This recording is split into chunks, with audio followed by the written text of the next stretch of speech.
great nations are tested greatly, Pakistan is still rising and coming up. And even K2 is still coming up and is going to surpass this Mount Everest someday. They're looking at some other country and thinking it's better. It's not. I've been around the world. Pakistan is one of the greatest countries I've ever been in. I also used my Muslim name, Muhammad Raja Khan, and I picked that name when I became Muslim because of respect for the Holy Prophet and love for everything he means to the world. And Raja, because all of the people in the earthquake area where I was working at the line of control in District Muzaffarabad, they're all called Raja. Yes. And then when I went to SWAT in 2009, Army operation, I worked with Edie Saab. Personally, he was there. Really? Yeah, I got to meet him and work with him in Abbottabad and in SWAT and in Mardan. So everybody over there was Khan. So I became Muslim in 2009, and so I became Muhammad Raja Khan. Unity, the oneness of Allah. But in Pakistan, you find several factions not believing in oneness of Allah. They are asking from graves, somebody is asking from, the dead and all that. So this is where Pakistanis are not, fulfilling the basic requirements. Bismillah ar-Rahman ar-Rahim. Assalamu alaikum. Captain retired Jahanzeb Hashmi PRwala. I am today with a very special person. I'm blessed to have him in my show.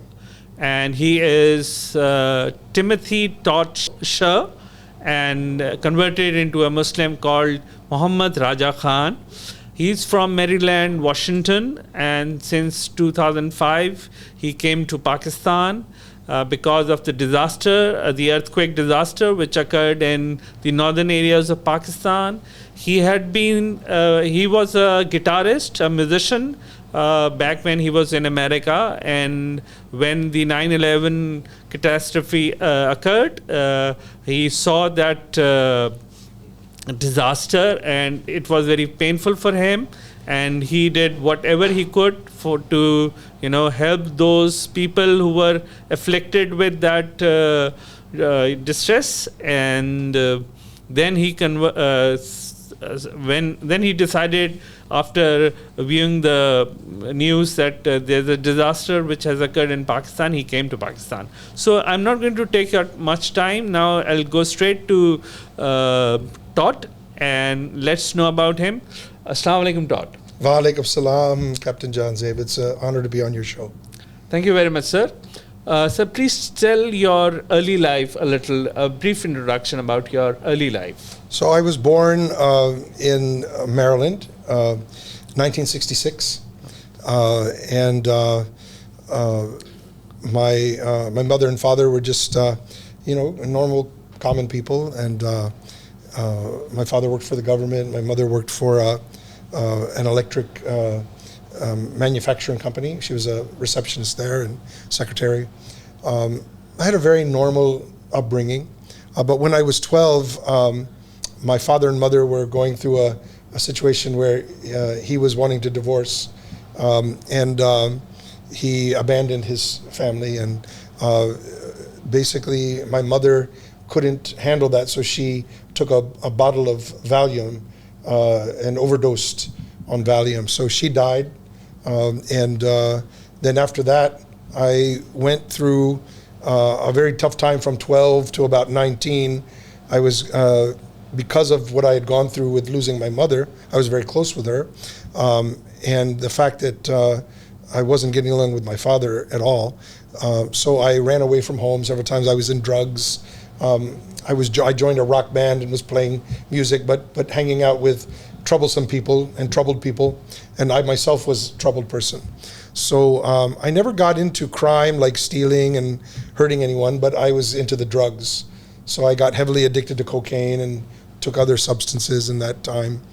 And several times during that period of time, I almost died. I almost overdosed on drugs or put myself in dangerous situations where I could have been shot by a criminal or somebody, So was in a very dangerous period of my life. But I wanted to get out of that. I realized at some point that I will not survive this.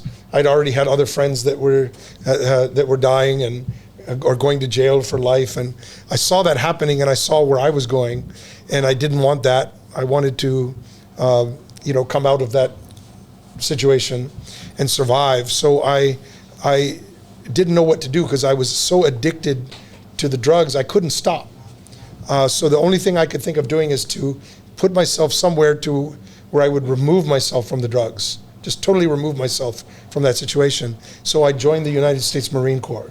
Right. And when I joined the United States Marine Corps, while I was in training, they had, I guess, instilled in me some discipline, and I got the drugs out of my system, and I started to feel much more better, much better, and that I was going to, move on to a better life. But then they had taken a blood sample and urine sample, and they tested it, and it came positive for cocaine, the drug cocaine.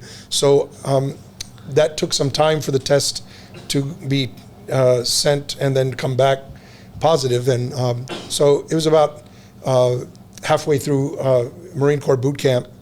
Boot camp is about 13 weeks long. It's longer than any of the other military services in Pakistan, because the Marines are an elite amphibious land and sea and air force.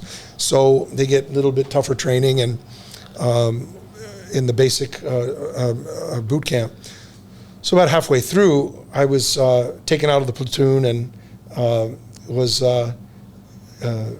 basically confronted with this evidence. And so they threw me out of the Marine Corps. I thought I was going to jail, but they didn't put me in jail. They just basically sent me home on a bus.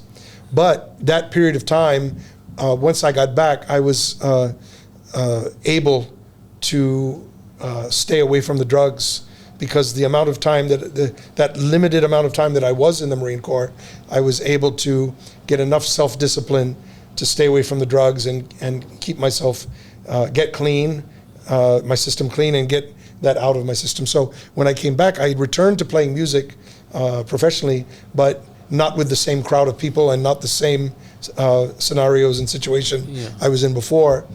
And so I went forward with my music and started to get successful. I moved around the country and played in different places with bands and as a solo artist. I wrote my own songs. In 1998, I moved to New York and got the attention of some big managers, and they recorded me, and they were taking care of my salary and had invested in me. And so I was looking like, things are happening. I was on a national magazine cover. I was playing in front of good crowds and playing my own music and recording my own music. So a guy named Sid Bernstein, he had brought the Beatles and the Rolling Stones to America and had worked with many great artists over the years. He was retired, but he liked my music. I was introduced to him. And so he set up a showcase at a world famous nightclub called CBGB's. And he invited all of his record company friends, his big shots that he knew very well, and they were good friends with him because of his association with so many big stars like the Beatles over the years. So that concert was scheduled for me to play for these record companies at September 12th, 2001. Yes. Unfortunately, or fortunately for me, whatever, as fate would have it, the day before was 9/11. Right. And I woke up that morning getting ready to go to the recording studio to rehearse for my show that was the next day. And I saw out of my hotel window the towers on fire. And I immediately kind of forgot about the music, and that was canceled anyway. So I went down to ground zero, and I ended up working there, getting supplies for the firefighters and the rescuers and people, even the rescue dogs that were there searching in the rubble in the fires. So I would provide food, medicine, boots, socks, underwear, eye wash, medication and food for the dogs, and taking care of the firefighters and people. I was there for a week, and it changed my whole perspective. Up to that point, I had come into a situation of music and writing songs and professional career where it was kind of like a pursuit of fame and fortune and money, and that was my focus. But I always had this humanitarian spirit because my mother, before she died, had instilled in me a few things.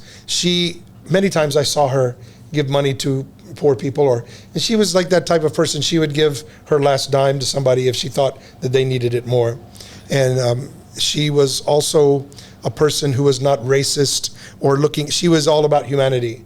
She even told me one night when we were on the highway and we could see the cars on the highway, the headlights and the taillights, and she said, there's all you see is lights, but in those cars that have those lights, there are human beings, and we should care about people all over the world, whether they're our neighbors or whether they're on the other side of the earth. No matter where they are on earth, we're all human beings. So she taught me those things. So those things were in me. And as a musician, I wrote about them and I would lend my talents to charitable events. But I never thought that I could actually operationally be involved in a disaster zone, actually helping with the logistics. So at 9/11 at Ground Zero, I realized this thing about myself. And because my life had been a disaster up to that point, I was good at responding in a disaster, staying cool, staying calm, getting the job done, being able to think through situations and get things that are needed. And so from that point, it changed me. So I left the music industry and trying to become famous behind because it seemed like a shallow, selfish pursuit after what I'd seen at 9/11 and what I'd done. So I still play music. In fact, I've played with many of Pakistani's biggest singers and performed with them. But it's always been to highlight our relief work and our charitable work and to use that to get attention onto the cause, which is helping suffering human beings, not a pursuit of fame and fortune and ego-driven pursuit. So basically, I went to many countries. I went to Central America. I went to the tsunami in Sri Lanka. I went to Hurricane Katrina. And that same year of the tsunami in Sri Lanka and Hurricane Katrina was 2005. So in October 2005, I was just had come back from Hurricane Katrina. And the same day I got back to Maryland from Hurricane Katrina was the day of the earthquake in Pakistan. So I had just come in the door. I sat down with my son, who was 16 years old at the time. He's like 33 now. And he works with me. He comes to Pakistan, Justin. So he was sitting there. I came in, we sat down. I brought a pizza. I'll never forget, a Domino's pizza. We're sitting there, and we turn on the television. I hadn't been in the door for 5 minutes when I saw on the TV, earthquake in Pakistan. And then all the channels were showing this devastation. I was running through the channels and seeing this terrible disaster. And since I had just come from one disaster, in fact, 2 disasters that same year, I was ready to keep helping. So I did what Rehan would do, right? Our friend Rehan PRwala, a good friend of mine for the last 15 years, who is teaching people how to use the internet and the computer. So I got on the computer and I Googled the Pakistan embassy in Washington, D.C., their contact number. And I called them and I got in touch with the deputy chief of mission and told him about my work at 9/11 and tsunami in Sri Lanka and other places I've been, Hurricane Katrina. And he said, well, here's the number of a group of Pakistani American doctors who are coming. So I called them, and they were doctors from the Association of Physicians of Pakistani Descent of North America and IMANA, the Islamic Medical Association of North America, who were collaborating with Pakistan Medical Association to bring doctors over. So they said, yes, we need logistics people, and we need people that have that experience, so please come with us. So within a couple of days, I got on a plane. I came to Pakistan. I had invited some other people that I'd worked with at 9/11 and Hurricane Katrina, and they said, no, we're not going to Pakistan. It's like going into the belly of the beast. Those people are terrorists. They hate America. They want to kill all Americans. Why would you go and help them? And I would tell them, well, I guess I'm going to find out for myself if they're good people or not, but I bet you they are. I bet you that whatever we hear from the media and the government about Pakistan, I bet you it's not the whole truth. I bet you it's not the whole story. Because by that time, I already had a very healthy skepticism for what my own government and what our media was talking about the rest of the world. Yes. I felt like they were more interested in selling bullets and bombs,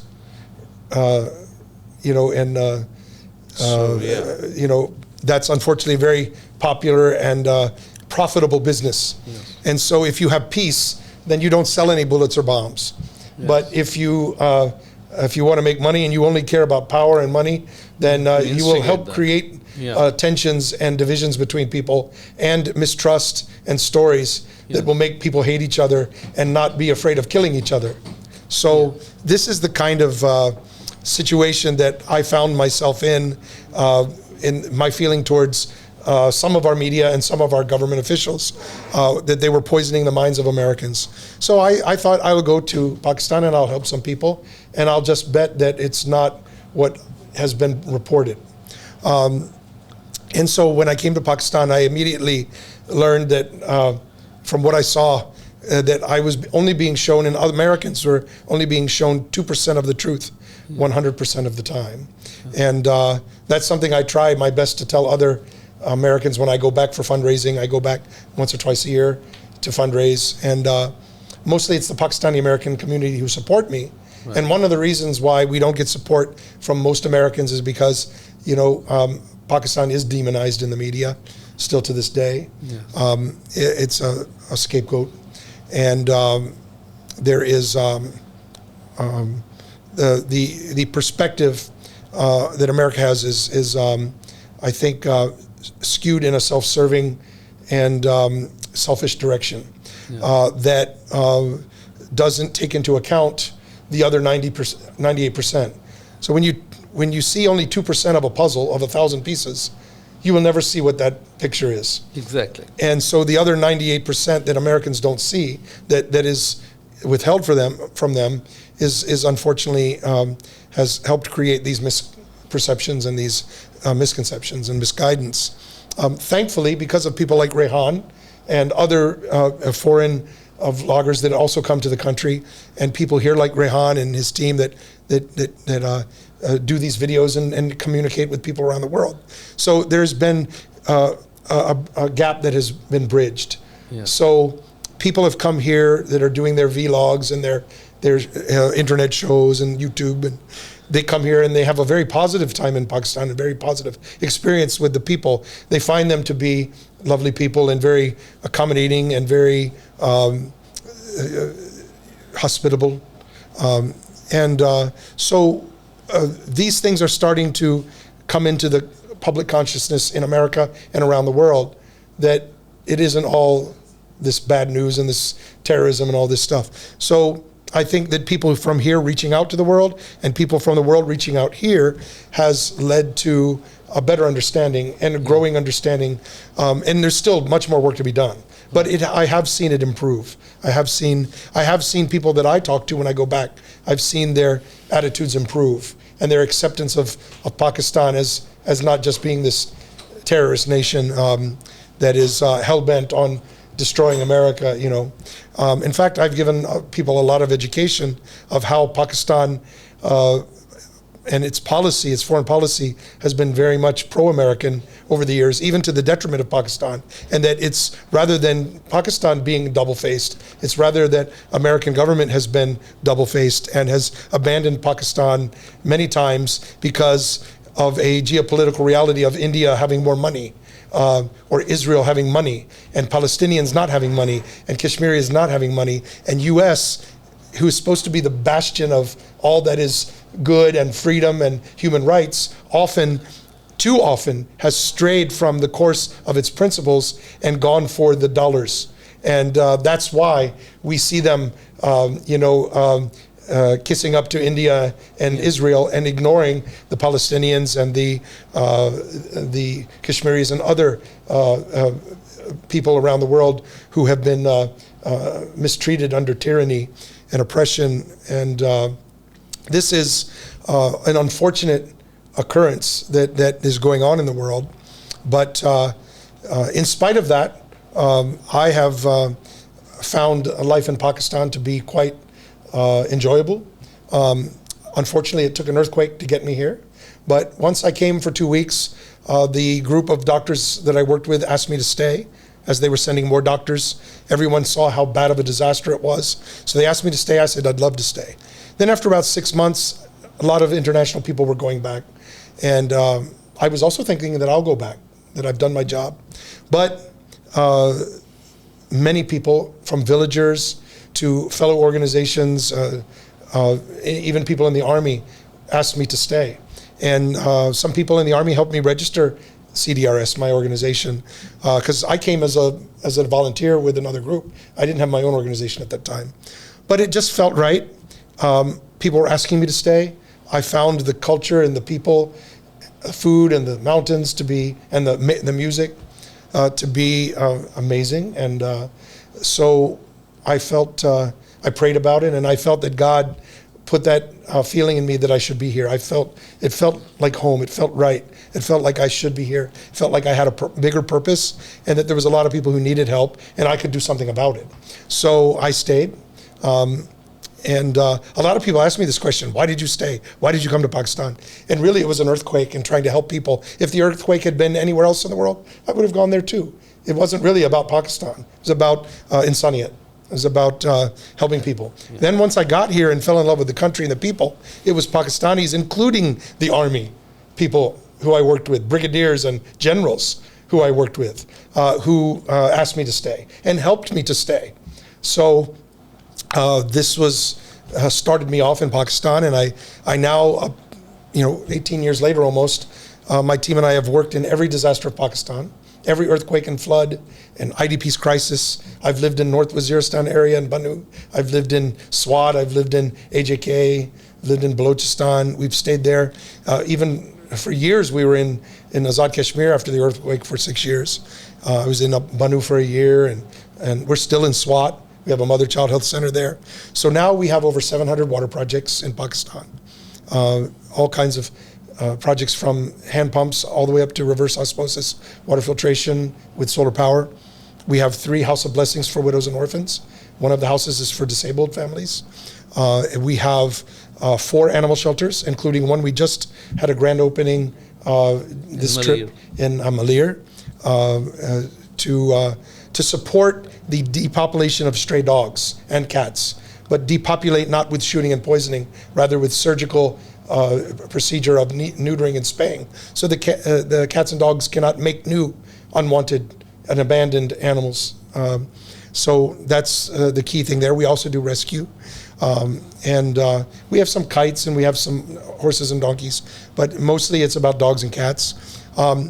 People in Pakistan don't realize this, but we are very responsible to treating the dogs properly and humanely and with great love and respect. And instead we kick them, we throw stones at them, we mistreat them. We forget that they are Allah's creation. We forget that the Quran says to be kind to animals. And yet we domesticated these animals. God created wolves. Yes. He did not create dogs. He created wolves.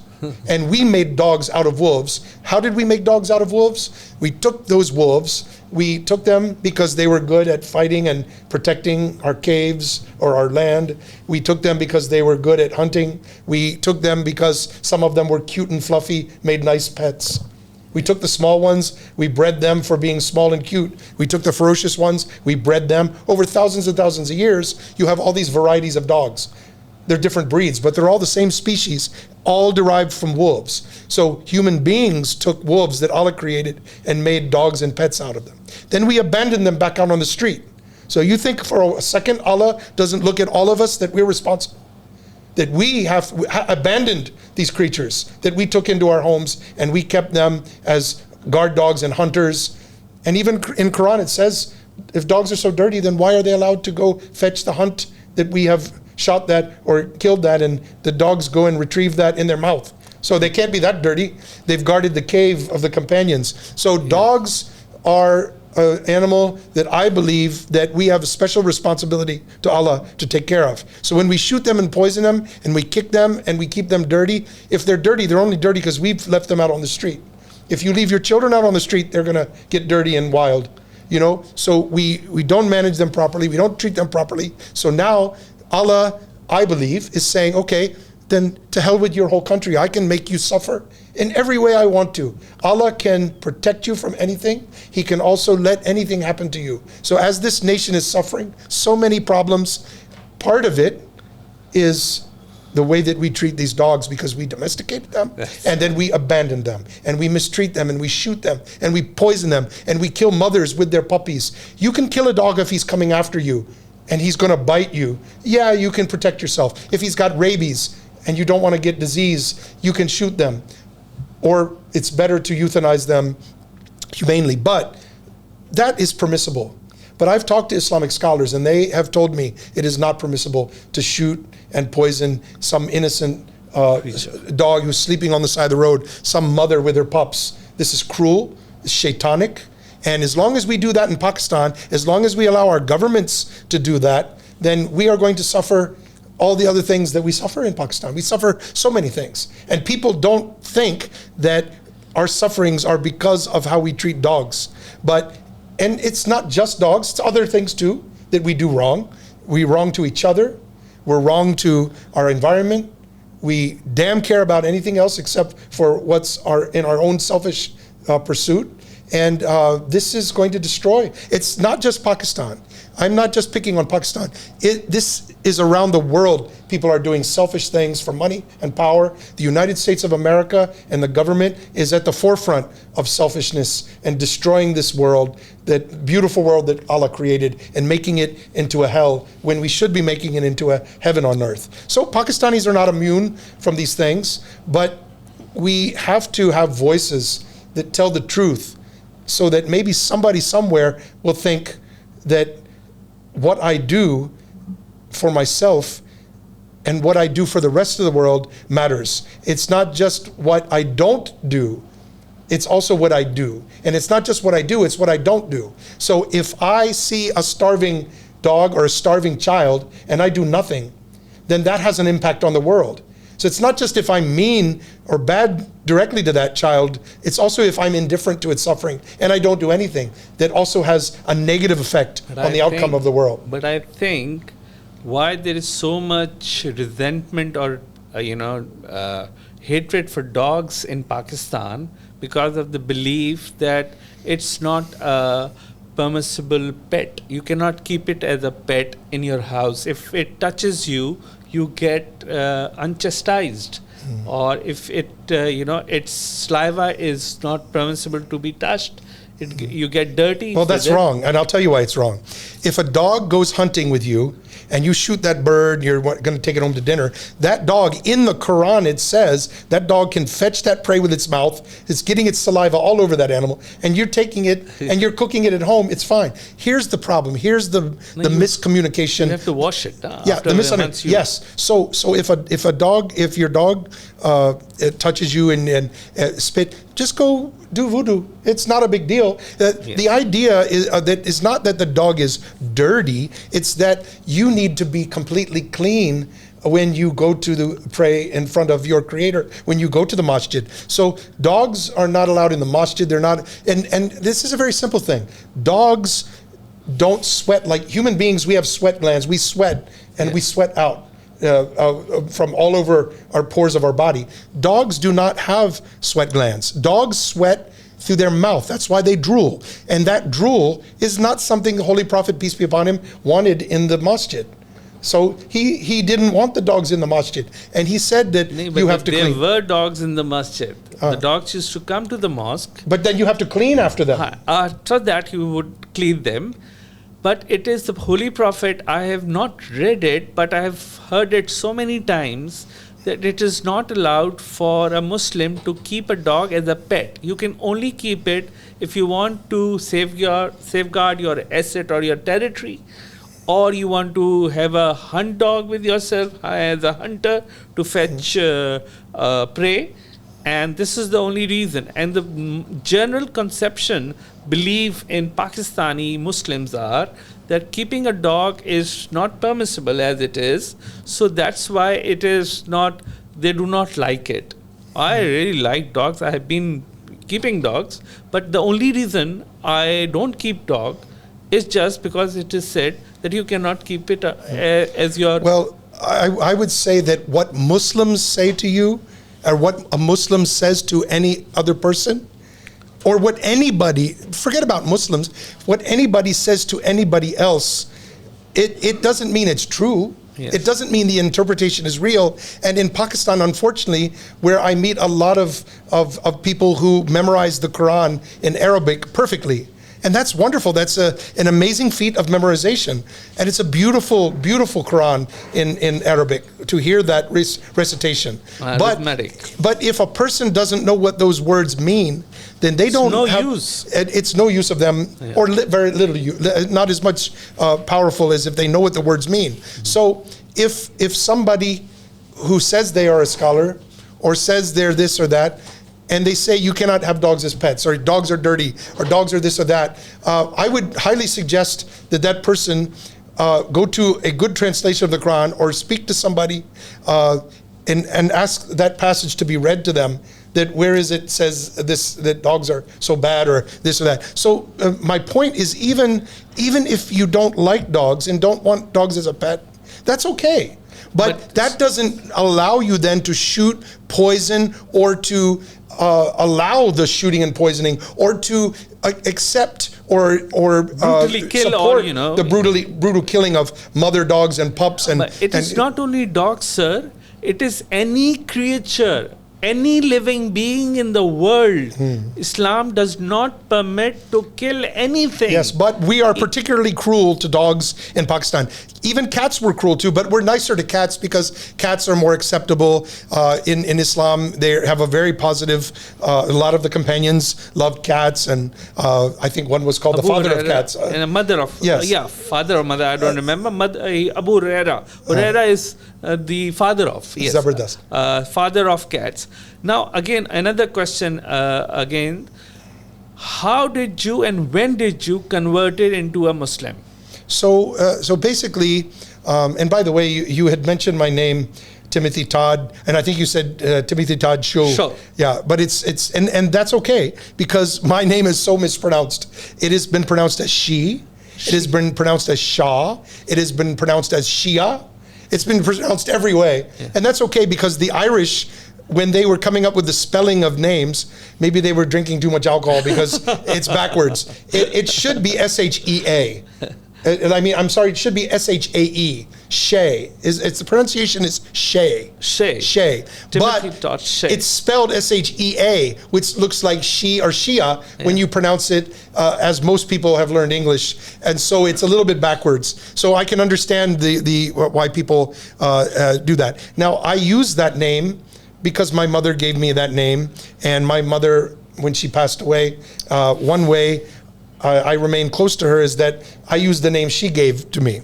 But I also use my Muslim name, Muhammad Raja Khan, and I picked that name when I became Muslim because of respect for the Holy Prophet and love for everything he means to the world.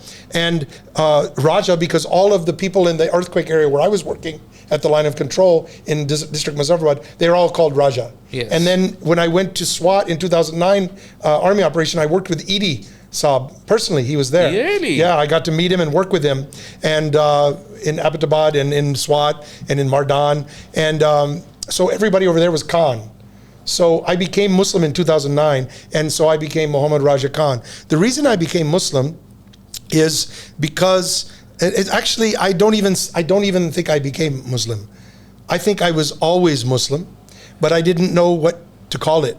I didn't know that my beliefs were called Islam, because from a little child, I did not believe in the divinity of Jesus as the Son of God. I never bought into it. I always thought about it. I was like, so how is it that this human being could be the Son of God, and he can be also God? And how can there be a trinity of Father, Son, and Holy Ghost? There's three persons within one God. That didn't make sense. But I just thought that why would the creator of all the heavens and earth, all the millions and trillions of galaxies and stars and the heavens, and all of the biological functions of human beings and animals, and all of the amazing systems of the world that make water run and make the tides go, and the mountains and the flowing of rivers that create human civilizations and the ability for us to live and grow plants and all of the science, how does it that creator needs to put one man on the earth to say he's God? It didn't ever make sense to me. So I always believed that Jesus was a prophet, and I always loved and respected him. I never disrespected him, but I never believed either that he was the Son of God. And this is before I knew any Muslim or anything about Islam. So these kinds of things I believed in my heart, And I even told people that. And so when I came to Pakistan in 2005, for the next 4 years until I became Muslim and said, La ilaha illallah Muhammad Rasulullah, at that time, I basically learned, and I talked to many scholars, many of my team, many volunteers, Pakistani Americans who came. In fact, there was 2 older ladies that were very instrumental because they were so good at answering my questions when other people, even in Pakistan, said, well, I don't really know the answer to that. I don't really know the words of the Quran, like I can't read it so I don't know what it means, right? I got a lot of that here when I would ask questions. Yeah. But these 2 ladies that came from America, they knew the Quran inside and out, in Arabic, in English, in Urdu, in every way you can. Every question I had, everything, they would show me what it says in the Quran, and they would tell me what it means. So after getting all this information, it was very easy for me, and I became Muslim in front of those 2 ladies and their families, and that was in 2009. And it's just that everything that I believed before was validated and confirmed by what I learned here in Islam. I also learned another thing. I learned Islam and I accepted Islam, and then for the next many years, I learned how many Pakistanis claim they're Islam, claim they're Muslim, but then their behavior is nothing like what I've learned in the Quran. Exactly. They're not. Right. They're saying they're Muslim, but then when I see their behavior, I see they're not. And I think that one of the reasons is because the Quran is taught in Arabic, but not taught in translation. Language, yeah. So this is going to be a problem. And the reason, yeah. And basically in the Quran, the basic principle, what I have capitulated from it is that the belief on the unity, the oneness of Allah. But in Pakistan, you find several factions not believing in oneness of Allah. They are asking from graves, somebody is asking from, the dead and all that.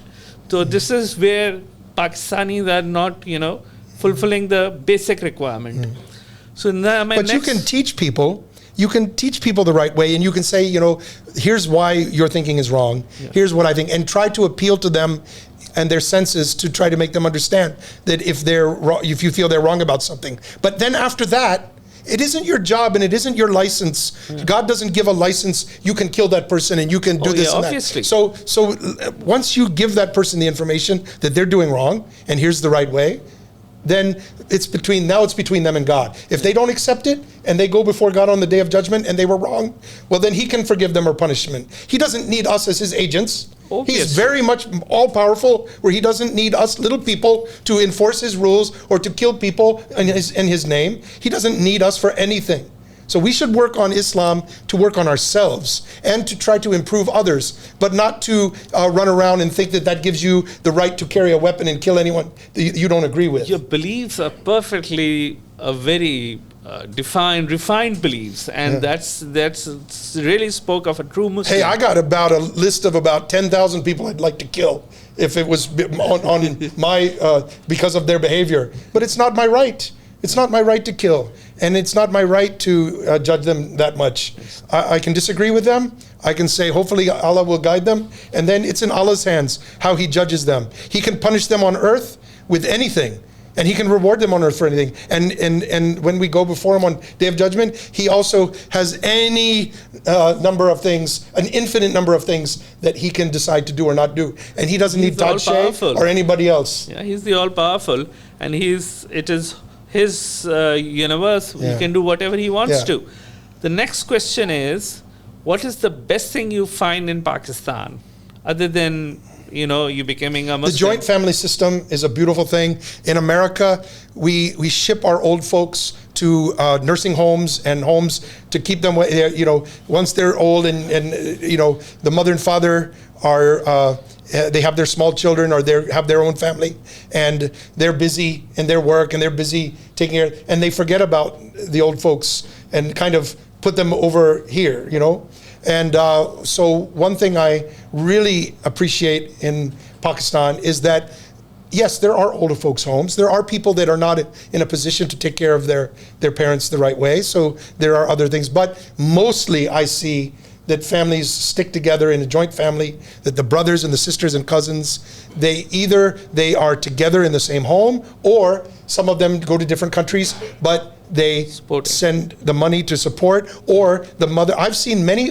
older people, they'll go to Malaysia, stay with one brother for 3 months, then they'll go to America, stay with the sister, then they'll come back to Pakistan and stay for a few months, then they'll go to Canada. You know, they make the rounds. And I think it's a very beautiful concept that Pakistan has that Americans could learn from. The hospitality of Pakistanis, the beautiful, not only Islamic culture, but the beautiful culture of music and poetry and art and architecture, is just amazing and fascinating in Pakistan. So much richness here and so much history. And the mountains are second to none. You know, everybody talks about how the tallest mountain in the world is Everest, but they don't know that K2 is a younger mountain and it's still growing. Yes. And it will, according to the geologists, it will be taller than Mount Everest in the future, because it is growing at a higher rate, and Everest has slowed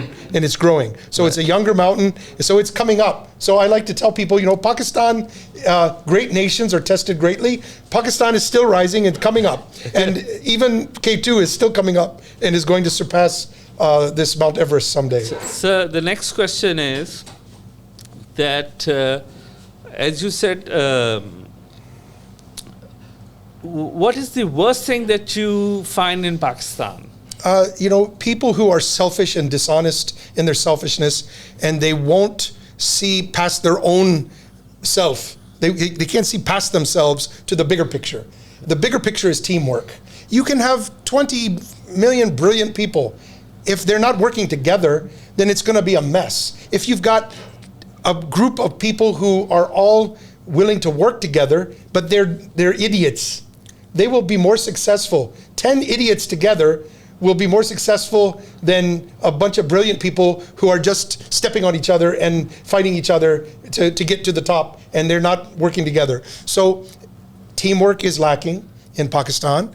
Now, that isn't to say there are some really good teams, some companies, the army, some groups, they've got it together. They've learned teamwork. I'm talking about a national collective. I'm talking about all of us together. I'm talking when you go out to society and you see the poor, uneducated, misguided people who haven't been taught this kind of collective cooperation, teamwork. And you find that people have bad habits. They're in traffic.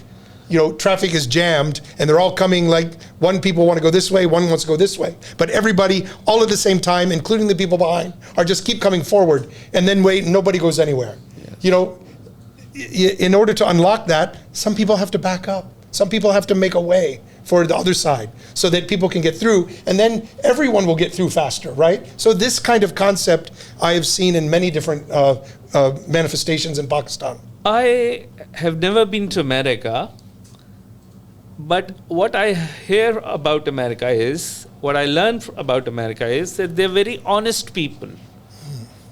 Even if you go to a shop and you buy a shirt for yourself, after 6 months you go back and you tell, I want to return it, and they accept it.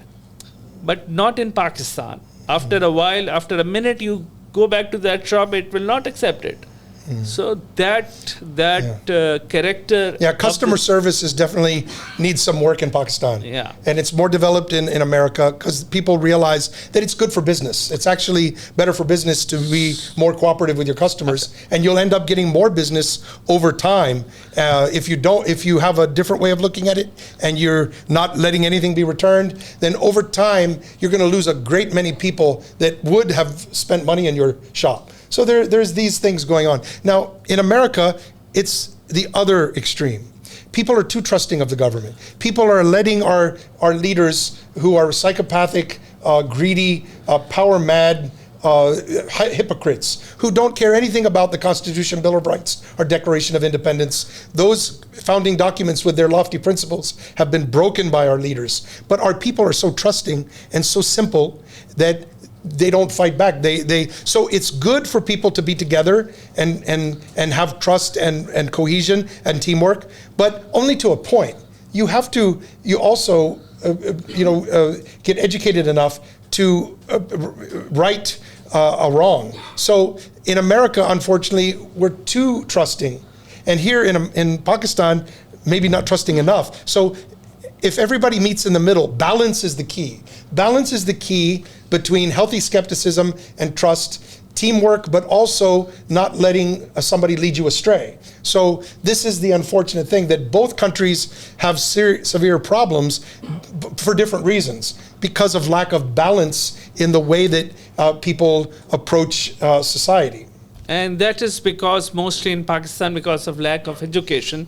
You just came from Rehan School, Kurangi campus, and you have also organized yourself schools in different parts of Pakistan. And you must know about the system prevalent in Pakistan elsewhere in the education system.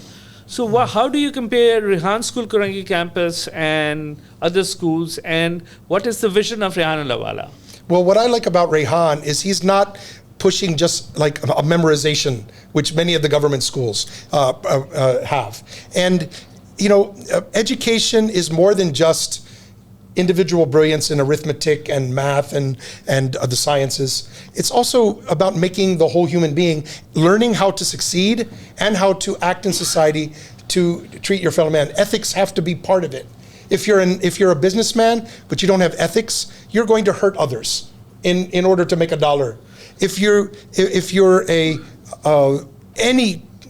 whatever profession, if you don't have ethics in it, if you don't have humanity in it, if you don't have fear of Allah in the behavior that we are supposed to do, and stay away from the behavior we're not supposed to do, if you don't have those things guiding you, then you will be a detriment to society. So Rehan is creating children that are going to be successful and a asset to society, an asset to themselves and their families, but also who are educated in the sense that, because when we speak of education in Pakistan, I think a lot of times people mean getting a good degree so they can get a good job and make money. But education is much more than that. A truly educated person is going to be worldly, wise, is going to be accepting, and going to be an open-minded person, is going to be a person without biases against others because of their color or their caste. A fully educated person is a person who has an understanding, a basic, holistic, full understanding, not just of business, and not just of making money, and not just how to game the system for yourself or how to take care of your own, but to take care of others, to build a society together that is actually going to be good for your children when you have children. Because what we're doing now is we have a society, not only in Pakistan, but in many places in the world, where people are willing to soil the environment or hurt others in order to make a dollar. And that is just, if everyone does that, then the whole society is going to be a mess. And everyone's going to be hurt. And then you're actually, when you're hurting society, you're actually hurting yourself and your own children, because they're going to have to live in that society that's full of this evil and this mismanagement. So when you have this manifests itself in many ways. One of the ways that I taught my staff when we were in Azad Kashmir and we had a hospital after the earthquake that we had in a home that had steel reinforced construction, there was trash all over the place. So I went out there and started picking up trash in front of the hospital because I didn't want it to look like a mess. So my staff said, "Oh, no, the boss doesn't do that, we'll do that." I said, no, the boss is supposed to set the example to do it. It's not that the boss is supposed to be using his power to tell all of you to do this. The boss is supposed to set an example that he's willing to do anything he's asking you to do. So if one person picks up one piece of trash, you won't see a difference. But if every people each pick up a few pieces of trash, then you'll have it clean. Yeah. Completely beautiful and clean. So that's the message, that every person has to do their part and not let it be an excuse. This guy isn't doing his part, so I'm not going to do my part either. That's the wrong attitude. Yeah. The right attitude is, he's not doing his part, so I'm going to do double my part, and I'm going to try to teach him how to do it right. I learned from a friend of mine, Abrar Haq, the singer. We were together one day, and he said he was in front of a whole big crowd of people fundraising. I was on stage with him singing. We were doing some back and forth and enjoying. And he says, it was in Manchester, England. Pakistani community was there. And he said this, but he's right. He said, Todd, in Japan, the idea is if they can do it, then I also can do it. If they can't do it, then I must do it. Great. And he said in Saudi Arabia, it's if he can do it, so let him do it. If he can't do it, how I can do it. And in Pakistan is if he can do it, don't let him do it. So if we're stopping each other from succeeding, then we are going to hurt. If everyone does that, we're going to hurt the national rising, the rising nationally. We have to take care of each other. So everything is within balance. Everything is either a blessing or a curse, depending on how you treat it. So Pakistanis, it's the only country I've been to many countries. Pakistan is the only country where there is 230 million prime ministers. Yes. And that's a good thing, because that means that they're individualistic, that they're brilliant, they're strong, and they are not willing to take any crap from anybody. And that's the good part of it. So keep that part of it. But the bad part of everybody being the prime minister is no one will follow anybody. Yeah. So you can't have teamwork if everyone's the prime minister. So be the prime minister in terms of taking responsibility for making society better, not just your own self and your own home, your own family, but your community, your nation, humanity. Then you take the best parts of being a prime minister. The worst parts of being a prime minister, which is that only you are in charge and you're not going to listen to anyone else, and you're the one who's the boss. This kind of attitude should be, this kind of pride, this should be reduced. Yes. So that you can at least have teamwork and cohesion. Excellent message for Pakistanis and for all of us. And my last question was that what I wanted to, put across to you was that give us a message from your experience, from your knowledge, from your exposure to the world, being a Native American and living in, visiting so many countries and living in Pakistan since 2005. And the entire session I had it with you right now was full of wisdom and full of knowledge and full of, learning. So still I'm going to ask the last question, and that is, what do you think is the best thing you would like to share with the Pakistanis they need the most?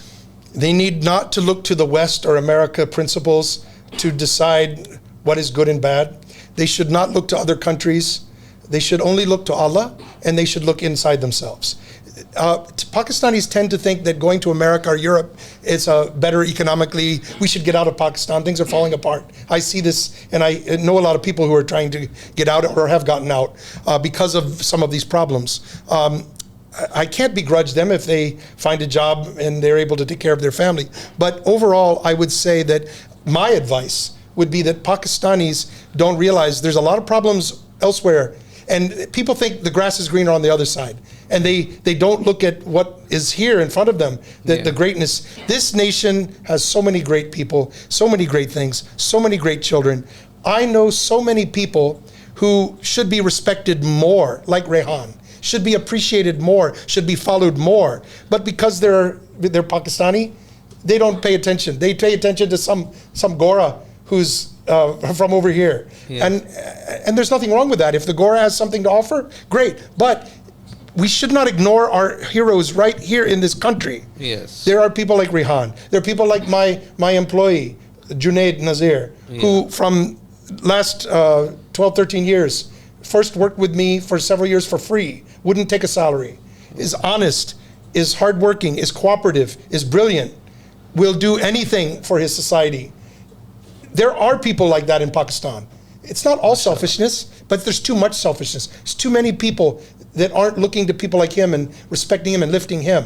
We're lifting the wrong people, And our heroes are cricket players, but there's more heroes than just our cricket players.